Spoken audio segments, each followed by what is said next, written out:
What was the other thing I'm gonna say? Uh-oh. Yeah. Uh-oh. Hey everybody, welcome to Retired Renovators. If you have been following us along for our first 8 episodes, welcome back. And if this is your first time, if you've just found our channel, thank you for finding us. And let me take a little moment before we get started to encourage you to hit the subscribe button to let us know that you want to get more content. We're brand new to YouTube and trying to figure out all of the algorithms, and apparently YouTube really likes to subscribers and that kind of thing. So it would help us out. Take just a minute and hit subscribe. Like I said, we're the Retired Renovators. My husband Gary and I have just recently retired and moved from South Carolina to Paducah to renovate a 1908, I think it's 1908, big brick house on Jefferson Street in the historic section of Paducah. And in the back of that house, there's a carriage house, and that's what we're working on now. We often call that our practice house, so we can learn what we're doing before we go over to the big house and make some major mistakes. If you've looked at any of the other videos, you see it's pretty slow going, but we are making progress, and that it's quite exciting.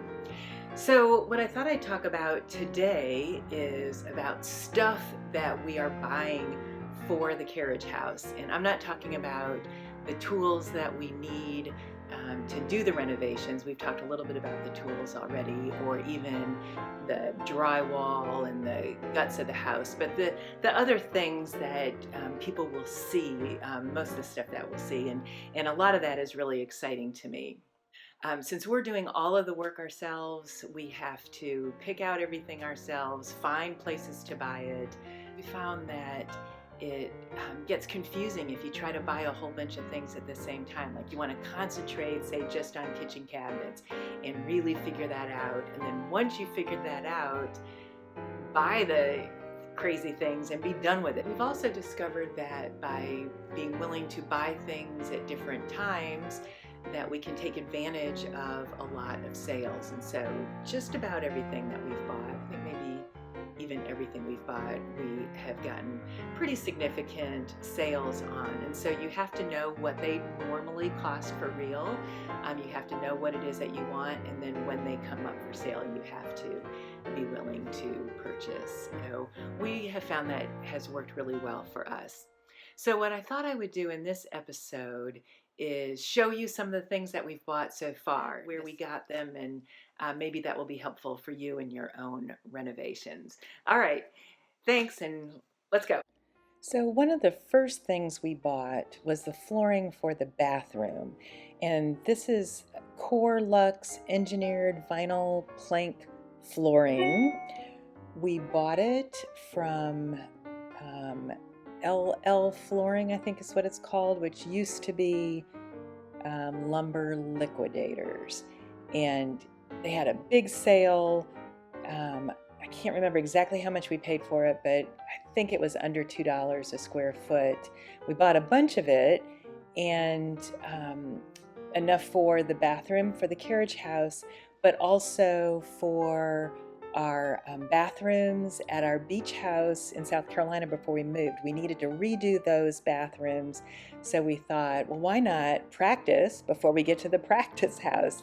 And it worked out really well. And here is one of the bathrooms, what we call the little bathroom from our beach house that we just sold.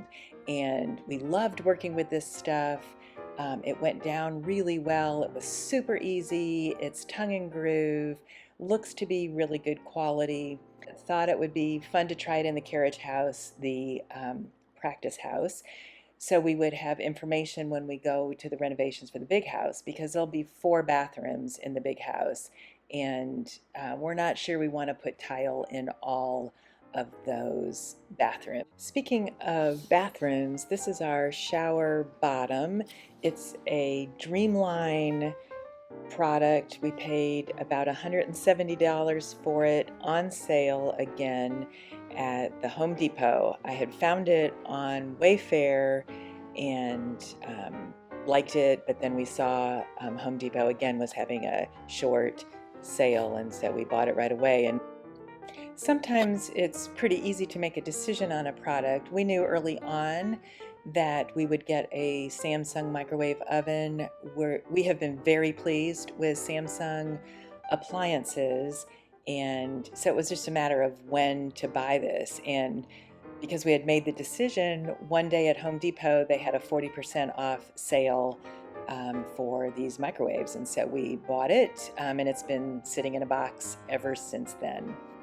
You have to buy your faucets and sinks and those kind of things pretty early on as well, so you can tell from measurements and so on and getting the plumbing together.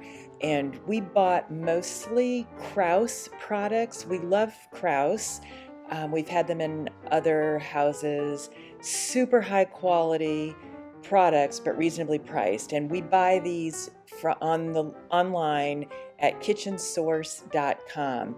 They have these regular sales of 50, 60, 70% off. Again, these faucets, I end up paying about $150 a piece for them, so they're not super cheap but really high quality.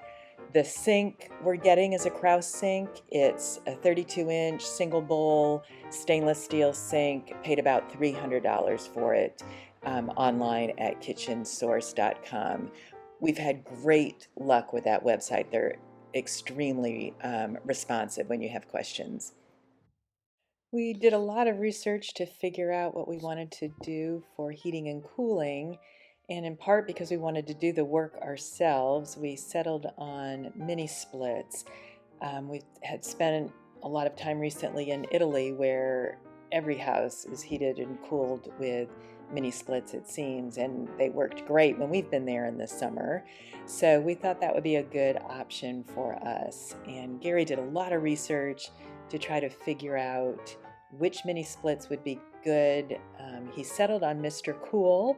It's a do-it-yourself version. We bought 3 units, 2 for the apartment and 1 for the workshop. We've put 2 of the 3 in. Each cost about $1,500–$1,600 a piece. And because we went ahead and bought the Mr. Cool mini split and mounted 2 of the ones that are on inside walls, we had to decide on the wall, which meant we had to decide on the paint color as well. And so that's how we settled in on this very light silver paint that I got from Home Depot. I have no idea how much it costed. I think the cost of paint is kind of irrelevant in the long scheme of things, but I really like what it looks like. It looks like white when you look at the jar, or almost white, but up against other white things you can see that it's actually quite silver and bright. So those were 2 decisions we had to make early on. Finally, the biggest purchase that we've made so far is the cabinets. So we did a lot of research. We settled on the RTA store. We bought them online. Fantastic to work with. We bought ready to assemble cabinetry, which means we have to put it together ourselves. We've never done this before. It will be interesting to see how that goes. We spent weeks, if not months, planning the cabinets. It's a pretty complicated process, but seem to be pretty happy with what we have picked so far. And we spent about $6,500 on those cabinets for a 12 by 12 kitchen. Again, not cheap, but it seems like these are pretty high quality. They came in 45 boxes, so we'll see how that goes.